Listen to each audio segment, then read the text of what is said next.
Botsy sy alahady zao ny andro voalohany amin'ny fidianana tombon-tahaka ny ligue régionale ny Analamanga eo amin'ny resaka baolina kitra. Iova lasitra kely satria dia ho atao any amin'ny kianjany Anjomà Betoa ny fifaninanana amin'ny asabotsy alahady avy zao. Ary dia lalao 5 no totosaina amin'izany. Ka ny andron'ny asabotsy dia eo amin'izany ny ekipa Tana FC sy ny TFC CF. Manaraka azy ao kosa indray dia ny fihaonan'ny Fosa Junior sy ny Mama FC. Marina ny andro fihaonan'ny Aisa Dimas. Ny alahady indray fihaonan'ny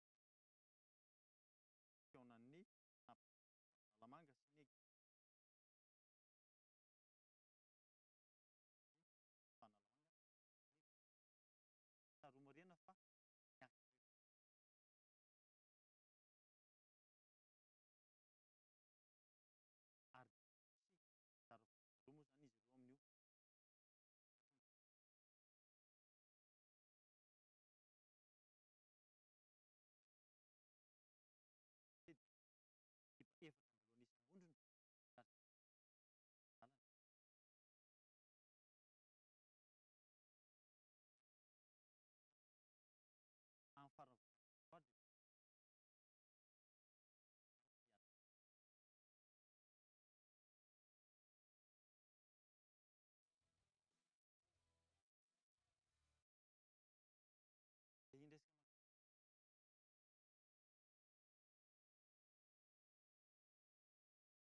fa lalao baolina kitra ary ao amin'ny ekipa ny tsara izy mandeha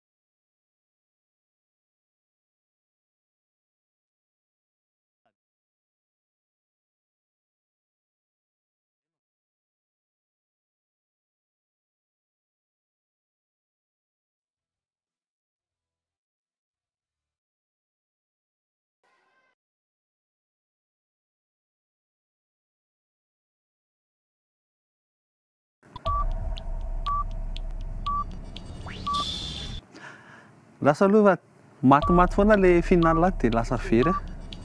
Iza ny anombohana anazy ty? Eny e.